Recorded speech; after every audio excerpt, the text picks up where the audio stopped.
হচ্ছে আর নবী সাল্লাল্লাহু আলাইহি ওয়াসাল্লাম কবরের পাশে চুপ করে বসে পড়লেন। তার বসা দেখা দেখি বাকি সাহাবীরাও তাকে ঘিরে গোল করে বসে পড়লেন।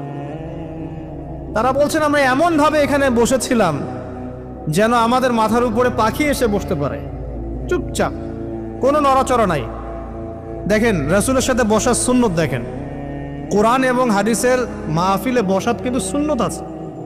এখানে বসে দুনিয়াবি এত গল্পগুজব করা যাবে না, এই মোবাইল টোবাইল হাবিজাবি নিয়ে এত ব্যস্ত থাকা যাবে না, দিলের কান দিয়ে শুনতে হবে, ঠিক আছে? আদব আছে, না হলে কথা আপনার উপর তাসির করবে না। তারা এমনভাবে বসেছিলেন যেন মাথার উপরে পাখি বসতে পারে, সুবহানাল্লাহ।